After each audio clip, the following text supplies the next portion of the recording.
మీ personal interviews మరియు వ్యాపార ప్రకటనల కొరకు ఈ నెంబర్ని సంప్రదించండి. డిప్యూటీ సీఎం పవన్ కళ్యాణ్ గారు చేపట్టిన ప్రాయశ్చిత్త దీక్ష 11 రోజులకు సంఘీభావంగా విశాఖ జిల్లా కంచరపాలెం దగ్గర 55వ వార్డులో అయితే మాత్రం నార్త్ నియోజకవర్గ జనసేన నాయకులు అయితే ఇక్కడున్న వెంకటేశ్వరం దర్శించుకొని భజన కీర్తనలు అయితే ఆలపించడం జరిగింది. సో ఇదొక విషయానికి సంబంధించి మనతో మాట్లాడడానికి నార్త్ నియోజకవర్గ ఇన్ఛార్జ్ ఉషా కిరణ్ గారు అయితే మనతో ఉన్నారు. ఆయనతో మాట్లాడదాం. మేడం చెప్పండి మేడం, 11 రోజులుగా పవన్ కళ్యాణ్ గారు దీక్షలు చేస్తున్నారు. అందులో భాగంగా ఇక్కడ వచ్చి వెంకటేశ్వరం దర్శించుకోవడం జరిగింది. ఏం కోరుకున్నారు మేడం అసలు వెంకటేశ్వరంని మీరు? గత 11 రోజులుగా ఏదైతే తిరుమల తిరుపతి ప్రసాదంలో జరిగినటువంటి పాపం ఏదైతే ఉందో, సాక్షాత్తు తిరుమల తిరుపతి ప్రసాద్ లడ్డు ఇంటికి తెచ్చుకుంటే భగవంతుడే ఇంటికి వచ్చినట్లు మన ఆశీర్వదించినట్లు భావించేటటువంటి సంస్కృతి ఉన్నటువంటి మన భారతదేశంలో మరి మొన్న ఏదైతే అయోధ్య రామ మందిరం ప్రతిష్టకి 1,00,000 లడ్డూలు మన తిరుపతి దేవస్థానం నుండి పంపించినటువంటి నేపథ్యం.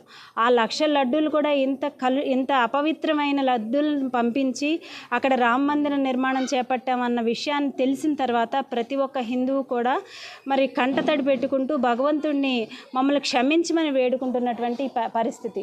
మరి ఈ నేపథ్యంలో మానవులు చేసినటువంటి తప్పిదాల వల్ల ప్రళయాలు సృష్టించొద్దని వేడుకుంటూ మరి తిరుపతి వెంకటేశ్వర స్వామికి పవన్ కళ్యాణ్ గారు ఒక ప్రాయశ్చిత్త దీక్షను 11 రోజుల నుంచి చేపట్టడం జరుగుతుంది. అందులో భాగంగా విశాఖ ఉత్తర నియోజకవర్గంలో ఈరోజు 55వ వార్డులో వార్డు అధ్యక్షుడు నూకరాజు గారు, ఎల్లాజీ గారు, వారి టీం అందరూ కలిసి ఈరోజు ఇక్కడ వెంకటేశ్వర స్వామి గుడిలో భజన కార్యక్రమాన్ని ఏర్పాటు చేయడం, దాంట్లో అందరం కూడా చాలా ఆధ్యాత్మికంగా కేవలం జనసేన పార్టీ శ్రేణులే కాకుండా బయట వాళ్ళు కూడా ఈ కార్యక్రమాల్లో మొదటి రోజున దీపారాజన కార్యక్రమం చేపట్టాం, తర్వాత రోజున నగర సంకీర్తన కార్యక్రమం చేపట్టాం, తర్వాత నమో నారాయణ మంత్రం పఠనం చేపట్టాం, ఈరోజు భజన చేస్తున్నాం. ఇలా అన్ని కార్యక్రమాల్లో కూడా అందరూ కూడా ఇన్వాల్వ్ అయ్యి మా వల్ల జరిగిన తప్పులు క్షమించమని తిరుపతి వెంకటేశ్వర స్వామిని కోరుకుంటున్నటువంటి పరిస్థితి. ఇది ఇలా జరుగుతూ ఉంటే పవన్ కళ్యాణ్ గారు 11 రోజులుగా నీరసించి తిండి లేకుండా ఉపవాస దీక్ష చేపట్టి మరి మెట్ల మార్గాన స్వామివారి దర్శనం కోసం ఆయన వెళ్తుంటే అది కూడా రాజకీయం చేస్తూ కనీసం 3 మెట్లు కూడా ఎక్కలేని వాడివి, నీకు అలా కావాలా ఇలా కావాలా అని వ్యక్తిగతమైనటువంటి కామెంట్స్ ఇప్పుడు కూడా చేస్తున్నారంటే వాళ్ళు భగవంతుడిని కూడా ఎంత అపహాస్యం చేస్తున్నారు అన్న విషయాన్ని ఒకసారి అందరూ అర్థం చేసుకోవాల్సినటువంటి పరిస్థితి. మరి రోజా అయితే ఆయన చేస్తున్న తప్పులకి ప్రాయశ్చిత్త దీక్ష చేసుకుంటున్నాడని మాట్లాడుతుంది. పవన్ కళ్యాణ్ గారు ఏమి తప్పులు చేశారు, ఎందుకు ఆయన ప్రాయశ్చిత్త దీక్ష చేసుకోవాలి? మరి మీరు ప్రజలకు ఏం చేస్తున్నారు, పవన్ కళ్యాణ్ గారు ప్రజలకు ఏం చేస్తున్నారు అన్నది ఒకసారి మీరు ఆలోచించాల్సిన పరిస్థితి. కౌలు రైతుల కుటుంబాలన్నీ కూడా ఆత్మహత్యలు చేసుకుంటుంటే తన సొంత సంపాదన తీసుకెళ్ళి కౌలు రైతుల కుటుంబాలను ఆదుకున్నటువంటి పరిస్థితి. నిన్నటికి గాక నిన్న 10 రోజుల క్రితం విజయవాడ అతలాకుతలం అయిపోతుంటే తన సొంత సంపాదన 6 కోట్లు తీసి మరి పంచాయతీలకి ఒక్కొక్క పంచాయతీకి ₹1,00,000 చొప్పున, అలాగే 2 తెలుగు రాష్ట్రాలకి కోటి రూపాయలు చొప్పున ఆయన సొంత సంపాదన తీసుకెళ్ళి ఇస్తున్నటువంటి పరిస్థితి. పెద్దవాళ్ళు చెప్పినట్లుగా ఎంగిల్ చేత్తో కాకిని కూడా తరవలేని వాళ్ళందరూ కూడా వచ్చి పవన్ కళ్యాణ్ గారి గురించి మాట్లాడి పవన్ కళ్యాణ్ గారి గురించి విమర్శిస్తే ఎలా? ఆయన చేస్తున్న దాంట్లో మంచి ఏదైతే హైందవ సాంప్రదాయాన్ని కాపాడదాం, మిగిలినటువంటి మతాలు ఏవైతే ఉన్నాయో వాటిలన్నింటినీ కూడా గౌరవిద్దాం, కానీ హైందవ సాంప్రదాయానికి ఎప్పుడైతే భంగం కలుగుతుందో అప్పుడు హైందవులందరూ బయటకు వచ్చి మన మనోభావాలు దెబ్బతిన్న విషయాన్ని తెలియచేసి మన హైందవ సాంప్రదాయాన్ని కాపాడుకోవడం కోసం ధర్మ పరిరక్షణ బోర్డు ఏర్పాటు చేయండి. ఏదైతే వక్స్ బోర్డు ఎలా అయితే ఉంటాయో అలాగే ధర్మ పరిరక్షణ బోర్డుని ఏర్పాటు చేయమని డిమాండ్ చేస్తున్నారు తప్పించి ఇంకా వేరే లేదు. దాన్ని కూడా రాజకీయం చేయడం అనేది చాలా దుర్మార్గమైనట్టు. కూటమి ప్రభుత్వం 100 రోజుల పరిపాలన ఫెయిల్ అవ్వడం వల్లే లడ్డు డ్రామాలు ఆడుతున్నారు కూటమి ప్రభుత్వం.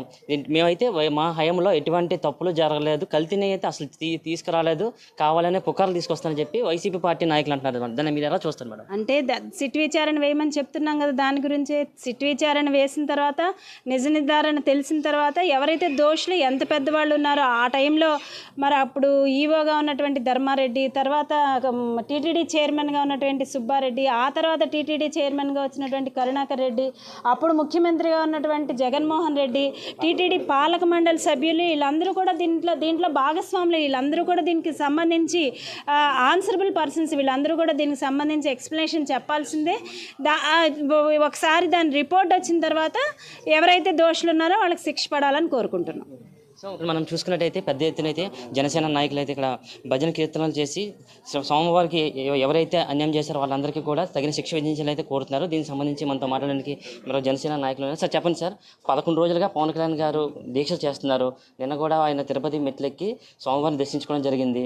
మీరు ఇంకా ఏం డిమాండ్ చేస్తున్నారు సార్? అంటే సోమవారం నుంచి మీరు ఏం కోరుకుందాం అనుకుంటున్నారు?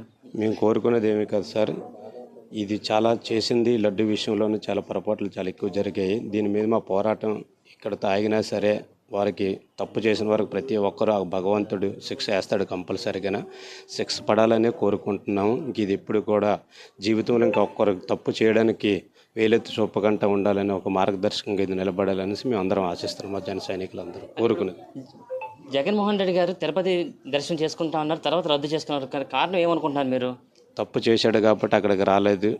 మనస్సాక్షి అనేది ఒకటి ఉంటుంది కాబట్టి ఆ మనస్సాక్షిని నమ్ముకొని నేను తప్పు చేశాను, తప్పు జరిగింది నా ప్రభుత్వంలోనే ఆలోచించే ఉండిపోయాడనేసి మేము అనుకుంటున్నాము. అదే జరిగి ఉంటుంది.